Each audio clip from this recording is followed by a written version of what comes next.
Boom. Welcome to the video, guys. All right. There we go. Okay. So this video is going to be all about systems.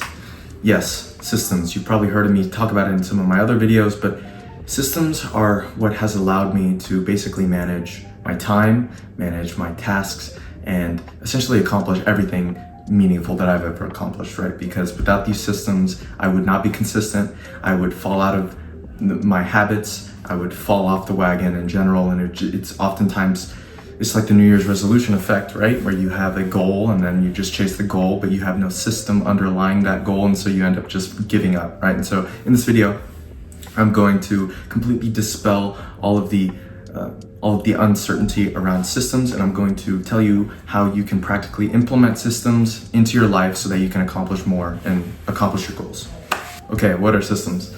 Systems are a structured framework of activities and habits that help you accomplish a goal. It's as simple as that. Why are systems important?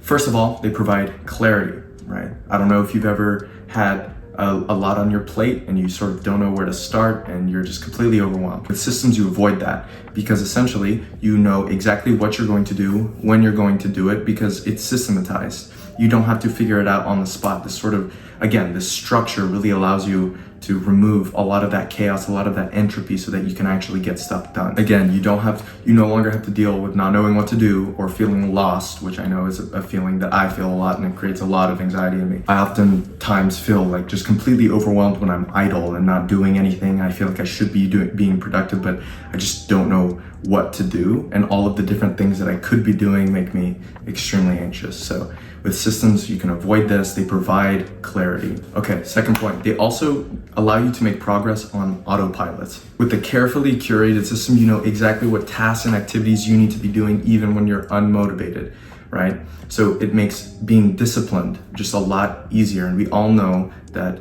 discipline is extremely important because motivation is fleeting and we cannot rely on motivation whenever we're trying to accomplish meaningful things. So even when you're feeling like crap, right, you have a system that you're following and you have habits that you've been developing and you put in place. And so even when you're feeling like shit, you can do what you really need to do.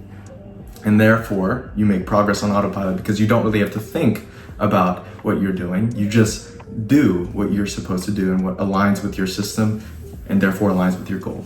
Systems also just make you way more efficient. Without a system or structure, it can be extremely easy to just let time slip by and you're not really doing anything, right? With systems, you know what to do and when, and you're intentional with the time you spend. You're no longer wasting time figuring out what to do.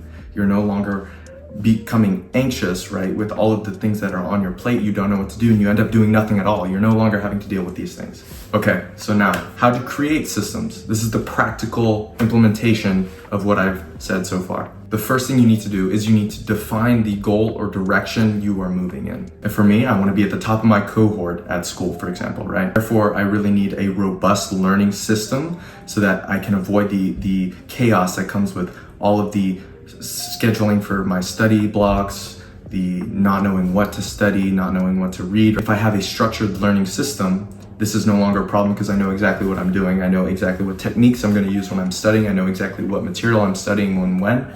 And this just makes everything easier. And I also know that with an adequate learning system, all of the processes and habits that I have in that system are going to be efficient and they're going to be optimized for maximal productivity as well as maximizing my grades. The same thing can go with fitness, right? I knew I wanted to be like ripped and jacked, right? And so I developed a fitness routine, a fitness system where I have a workout plan, I have a diet protocol, I have my sleep in check, I have all of these things in place so that I can be in the best shape as possible. One question you may have is like, how do you create these goals? What if you don't have a goal or direction you're trying to move in right now? Well, one thing I would say is that you do not necessarily have to have a big long-term goal or plan or life plan or anything like that, right? This is not the point of this video. The point is to develop systems so that you're moving towards the ideal version of yourself, right? You're making progress even whenever you don't necessarily have those goals. So what I would do as a practical exercise that you can try right now is I would try to divide my life into different sections. So you have health and fitness, you have relationships, you have school, work, things like that. And then you set mini goals, medium term goals that you want to accomplish within the next 6 months to a year. And then make sure they're relatively high enough, they're realistic, and you have a deadline of some sort, right? You can follow the SMART goals protocol if you'd like, and just have those goals in place so that whenever you're creating your system, you know which activities and tasks you need to implement into that system because you know what ends you're trying to achieve. And this sort of goes back on what I just said, right? So for step 2, I really want you to create a list of habits and activities that will move you towards those goals that you have. For example, if your goal is to get a 6-pack, some of those activities may be developing a workout plan, right? You have to go to the gym 6 times a week or 5 times a week. Maybe it's eating a certain amount of calories as well and tracking your protein.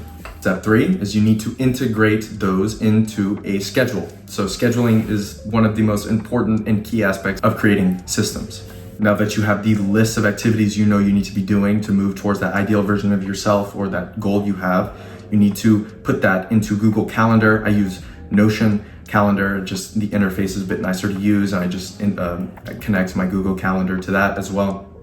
And then you need to schedule exactly what activities you're going to do during the day, what time, what you're going to be doing, and then you're set. Step 4, this sort of goes without saying, but you really need to use discipline. So even when you don't feel like following your system and your schedule, you really need to. You need to start getting into the habit of doing things when you don't want to, because not only is this a skill that you will develop, which also will move you towards your ideal version of yourself, but it's also key to developing habits. We're not always going to want to do the habits we have to do, but the only way we can make them habits is if we do them consistently. And then step 5, so this is probably one of the most important things as well, is you need to reflect and correct. So with systems, you can implement a really great system and it can be working for you for a while. But the problem is that with any beginning system, there are going to be inefficiencies. And especially if you have a change of circumstance, if you move to a new city, if you're going to a new college like I am, if you are just, your circumstances force you to change your habits or change your routine is a bit thrown off. You have to be able to adapt, right? So systems should not be these extremely rigid things that, you know, you become OCD and you become completely neurotic about it. No, systems should be something that give you a guideline to follow so that you can make that progress on autopilot and you can be more efficient. But the key thing is that you also need to iterate those systems. You need to make sure that you're correcting the inefficiencies in that system so that you can optimize it over time. Like I said, the first system you create for example, fitness is not going to be the system you follow necessarily for the rest of your life, because you're a beginner. You're not used to creating these systems. You also don't know the best protocols to follow. You don't know which exercises are the best. You're still learning more about this whole fitness thing. And as you learn more, maybe your tasks and activities change a bit. And so you need to be able to change and iterate your system to fit your life circumstances and your changing goals. All right, guys, that's pretty much all I have to say about systems. Let me know if you have any questions down in the comments. But yeah, thank you for watching. Peace out.